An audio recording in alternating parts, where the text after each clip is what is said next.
This is Ashton Henderson, Deputy Athletic Director for Championship Resources and Culture at Michigan State University, and welcome to the One Question Leadership Podcast. I'm grateful to be an advocate for the diversity of the programming that the NCAA Leadership Development Team puts together. They helped me immensely in a variety of different ways, particularly as a proud graduate of the Dr. Charles Whitcomb Leadership Institute. This program is a 2-year immersive and expansive, introspective way to really find and help leaders like myself shape the experiences of what we want to see for tomorrow and the leaders of intercollegiate athletics in the future of how we see ourselves.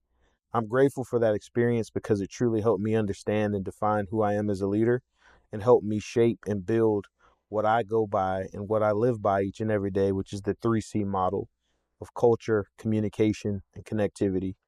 Without that program, those three things don't exist, so that I continue to uplift, shape, and make this universe as well as its ecosystem effective because of the work that they do. Enjoy the episode.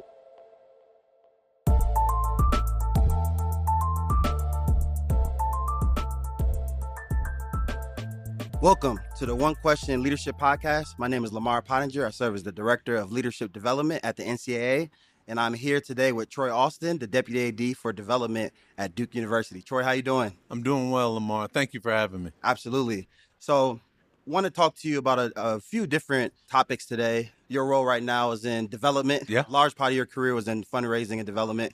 But you had a stint in a role at Duke where you were the Deputy AD for Competitive Excellence, People and Culture. Can you talk to us about what that role entailed and kind of how you got led to that role? So I started in that role, I guess a year into the job at Duke. And really the focus was trying to execute Dr.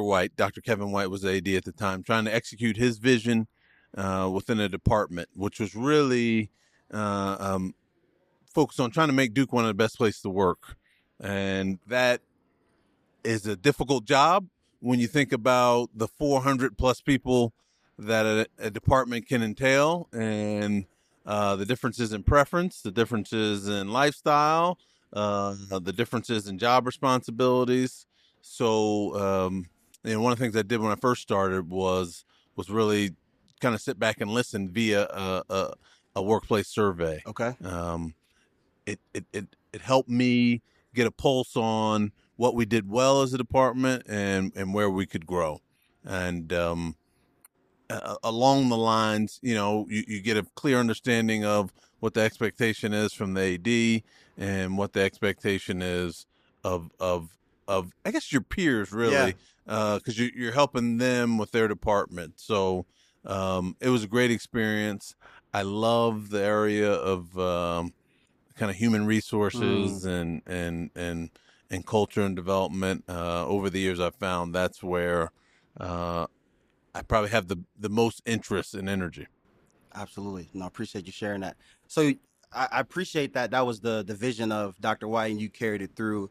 And, a lot of times you talk about the student athlete experience and pouring into them, but this focus was the staff, right? And the people, Correct, the coaches. Correct, yeah. So you got, hundreds happy of student happy athletes. coaches, happy student athletes. Happy coaches, happy student athletes. Or happy admin, happy student athletes. Exactly, yeah, right? Yeah. So, after the workplace survey and you found out your results, what was that? Talk me through the process of now getting through that data and then figuring out next steps of how do we enhance our culture? How do we strengthen the great things? But then also, what are our strategic steps to then work on the improvements that we found from this data?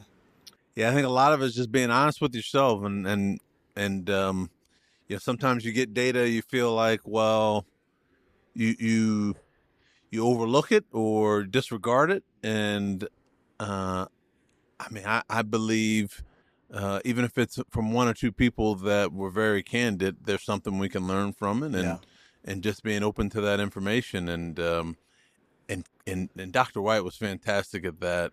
As great a leader as he was, even at the end of his career, he was always so thoughtful about listening to people. So, of course, the tone gets set by the leader, and he allowed me that freedom to do that, and told everybody it was important, and made sure I had the resources I needed to execute it. So that's probably something to add to taking a step back. I mean, you can do all the surveys you want or ask all the questions, but if the leadership isn't in support of what you're doing, you're not going to be able to execute at a high level. Absolutely. The cliche that it truly starts from the top, right? So having that buy-in from the top for him was crucial. So your title had culture in it. You talked about, doing a workplace survey to figure out culture. It's become more of a buzzword now that people use culture all the time. Yeah. And there's many definitions out there. For you, in your own words, what would you say culture is? Oh, that's a good question. I would say it's really how your staff and your people act within your environment. And I think culture is really everything that takes place when nobody's watching you, right? Yeah. I mean, that's kind of what they say about individual character, but I think when there's no leadership edict or policy, how do employees interact? How do they get along? How do they address tough issues? I mean, I think that's an important thing that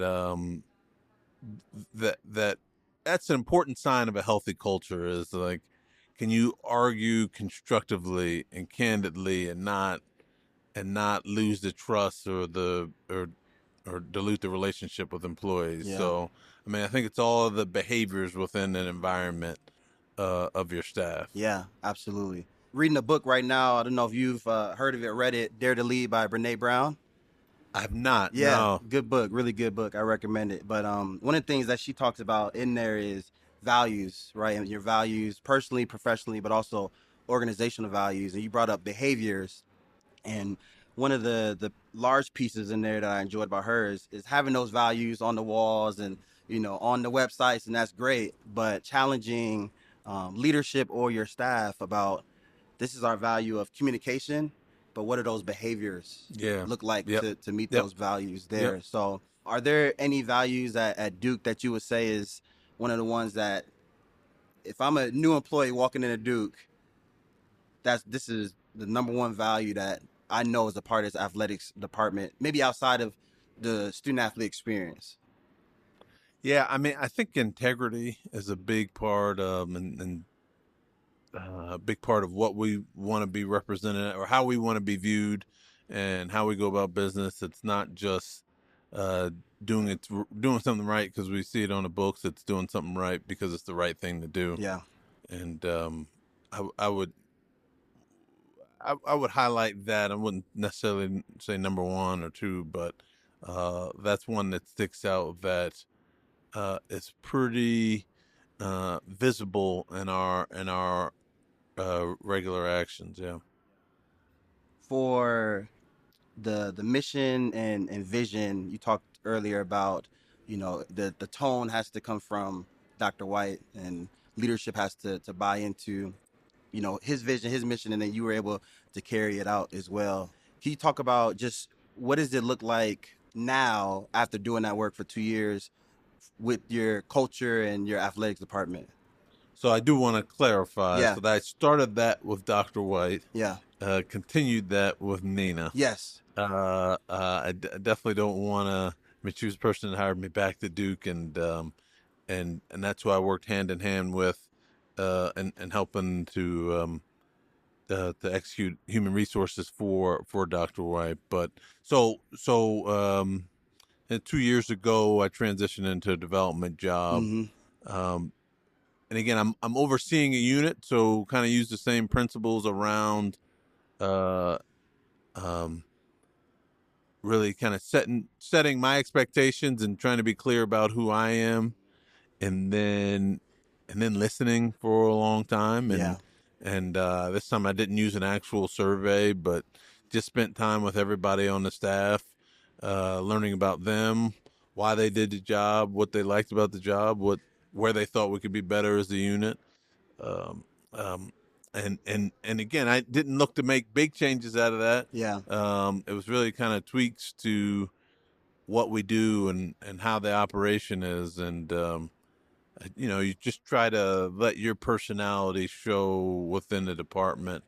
I was fortunate that the gentleman I was stepping in for, who had just retired, Tom Kaufman, Mm-hmm. had done a fantastic job in hiring some really wonderful people that loved Duke and loved the job, the work they were doing. So a lot of it, as I kind of identified changes, were around processes and and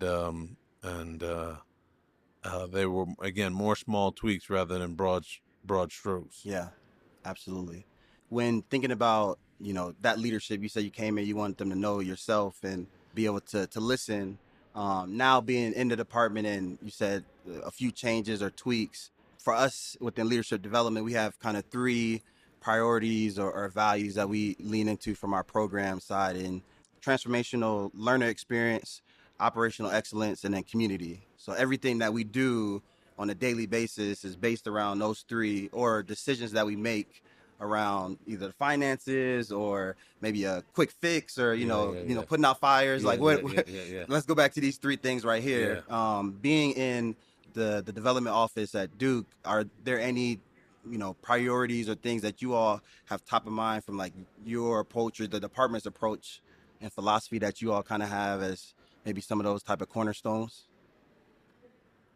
I think it's remembering to do the right thing. Talked Mm-hmm. about that Yep. again as a department, but believe that's the same thing with development.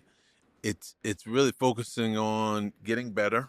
That really talks about the process of fundraising, process of any responsibility you undertake, and what one of the things, and these are three things that I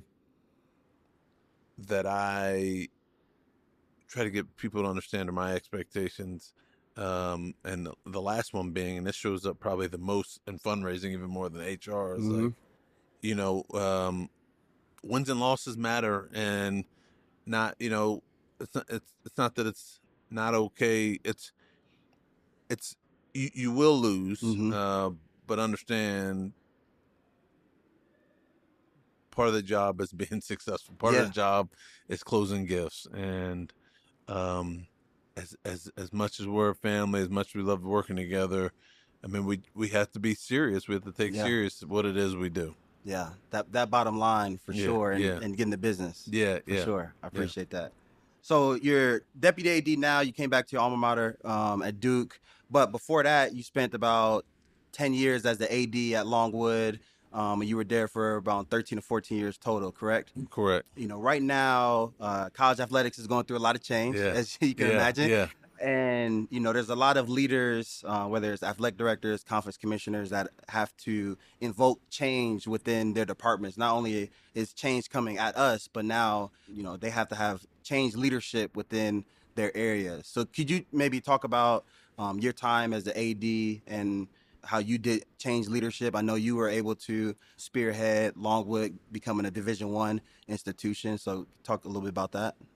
Yeah, this is certainly a big bang moment for college athletics, and I just had this conversation, and I think a big part of it is just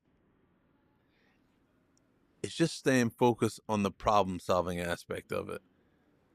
I think with major crises, you can sometimes get too caught up in what is the drama of it, rather than how to eat a whale one bite at a time, and control what you can, and identify opportunities within the moments of crises. And I'd say early in this process, Nina has done a fantastic job of that. I mean, because there's a lot to consider. Yeah. There's a lot, and there's even more to guess at, and that's what ends up happening. Like when you don't know what's going to happen, you start filling in that void with how awful it can get.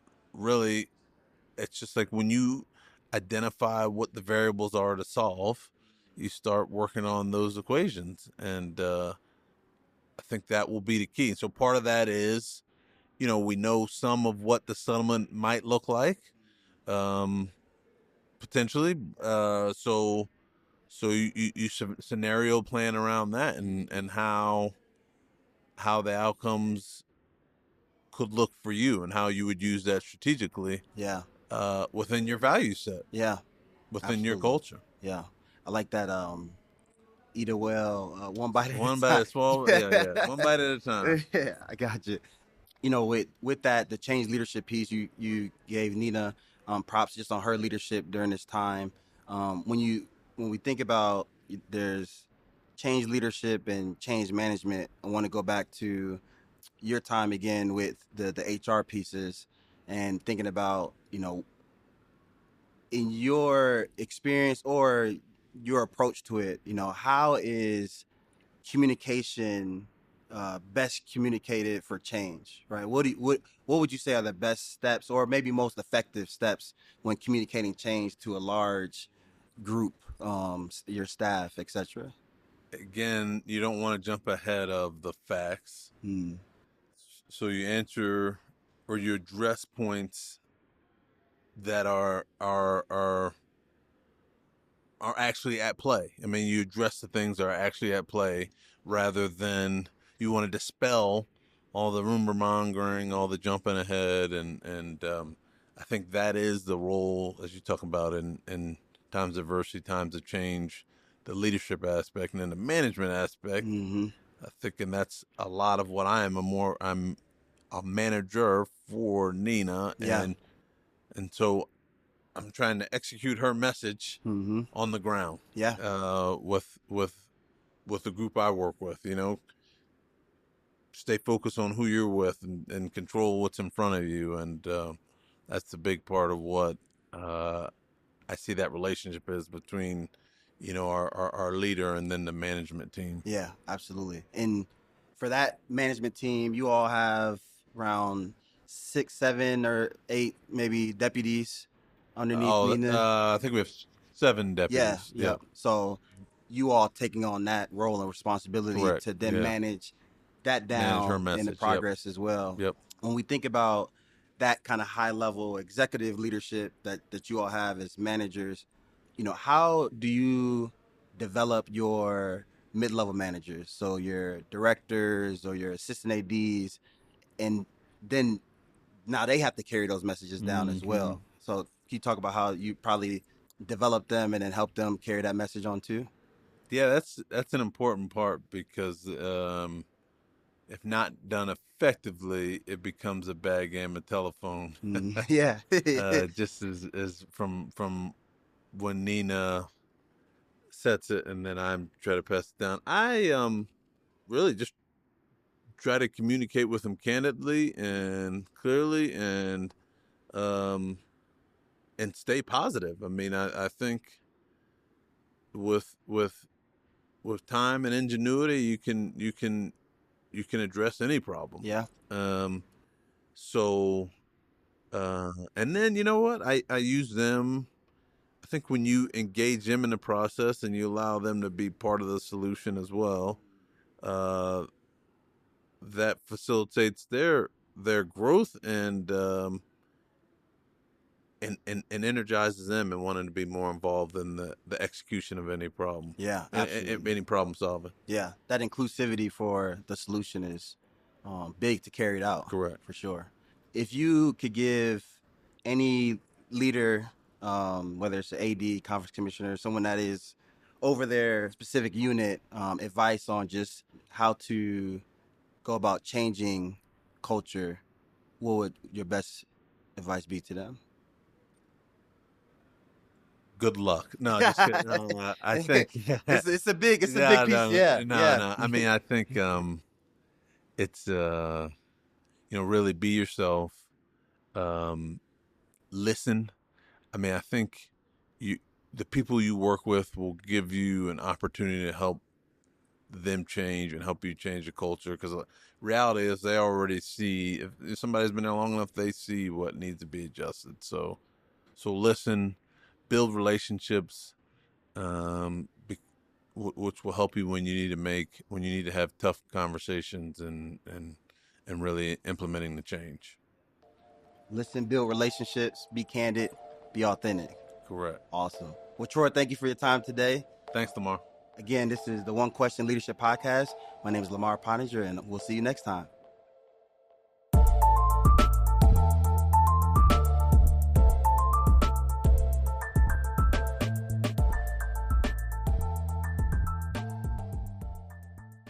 This episode of the One Question Leadership Podcast is produced by Spades Media Group, solving problems using creative leadership.